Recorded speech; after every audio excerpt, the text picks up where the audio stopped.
আপনারা দেখছেন Bangla M G news. আমরা সত্যি চাপি না, সত্যি ছাপি। Please like and subscribe our channel for further updates. নমস্কার, বাংলা এমজি নিউজে আপনাদের স্বাগত। এই মুহূর্তে যে বিশেষ খবরের দিকে চোখ রাখবো, কলকাতা সফরে এসে দক্ষিণেশ্বরের মা ভবতারিণীর মন্দিরে পুজো দিলেন কেন্দ্রীয় শিক্ষামন্ত্রী ধর্মেন্দ্র প্রধান। আজ সকালে তিনি দক্ষিণেশ্বর মন্দিরে পুজো দিতে যান। কেন্দ্রীয় শিক্ষামন্ত্রী ধর্মেন্দ্র প্রধানের সাথে মন্দির প্রাঙ্গণে দেখা যায় বিজেপির কলকাতা উত্তর শহরতলি সাংগঠনিক জেলার সভাপতি অরিজিৎ বক্সি সহ বিজেপির নেতৃত্বকে।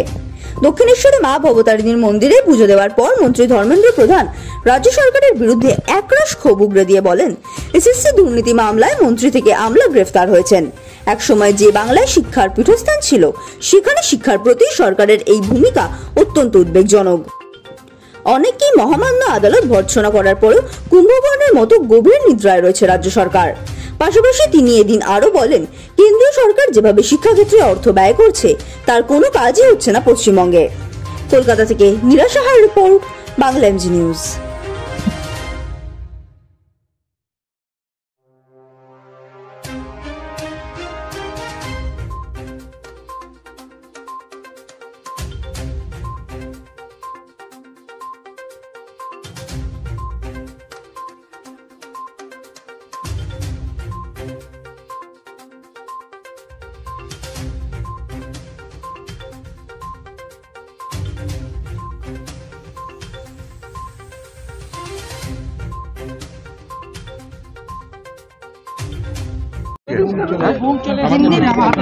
ধর্মেন্দ্র প্রধানজি, তার সঙ্গে সরাসরি আমরা কথা বলছি, তিনি প্রশ্নের উত্তর দিচ্ছেন।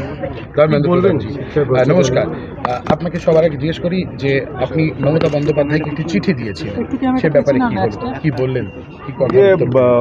पश्चिम बंगाल में शिक्षा की व्यवस्था ठीक नहीं चल रहा है।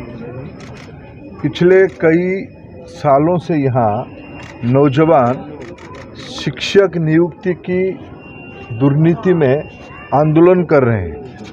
हाई कोर्ट की टिप्पणी आई है, उसमें जो लोग संश्लिष्ट थे, जो मिले जुले थे, वो लोग बहुत बड़े दुर्नीति में प्रमाण भी मिला है। करोड़ों रुपया की सारे खुलासा हुई है, लेकिन उसके बाद भी स्थानीय सरकार की कुंभकर्ण निद्रा नहीं टूट रही है। ये बहुत चिंता की विषय है। बड़े बड़े अधिकारी जेल जाने के बाद, मंत्री जेल जाने के बाद और कितने समय लगाएंगे नौजवानों को न्याय देने के लिए। मैंने इसे सारा विषय पे पिछले अगस्त महीने ही यहाँ का मुख्यमंत्री जी को एक पत्र लिखा था कि आपको उसमें से कार्रवाई करनी चाहिए। कोई उत्तर हमें अभी तक नहीं मिली है।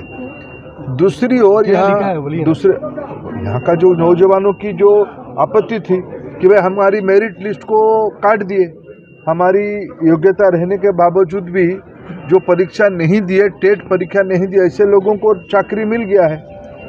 उसके अलावा यहाँ जो भारत सरकार पैसा देती है समग्र शिक्षा अभियान में, ड्रेस के लिए देती है, किताब के लिए पैसा देती है, आधुनिक मटेरियल के लिए पैसा देती है, तनख्वाह के लिए पैसा देती है, उसमें भी भारी गड़बड़ी है।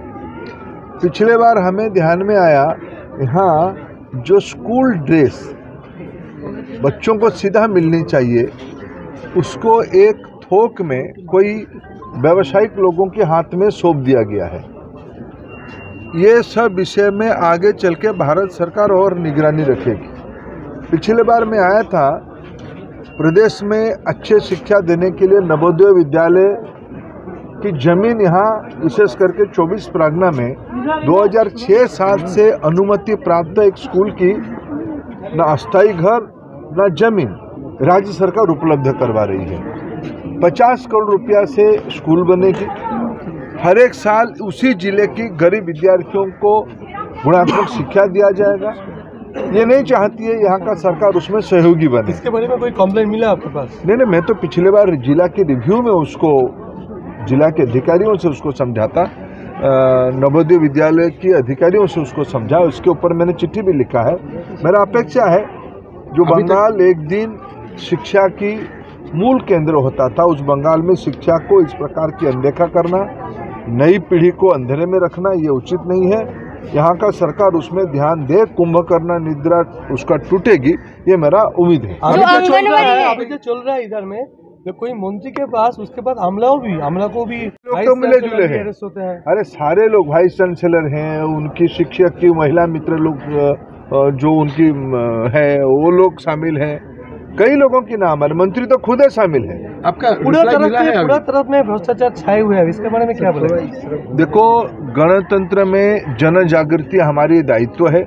हम आप लोगों की मदद चाहते हैं, इसको बंगाल की जन जन तक पहुंचाया जाए और ये जो भ्रष्टाचारी लोग हैं इनको प्रजातांत्रिक तरीके से शासन से मुक्ति दिलाया जाए, यही हमारी प्रयास है। आप जो बोल रहा है जो केंद्रीय सरकार का फंड शिक्षा के लिए सही तरफ से यूटिलाइज नहीं कर रहा है, इसके लिए आप लोग कोई इंक्वायरी चाहेगा?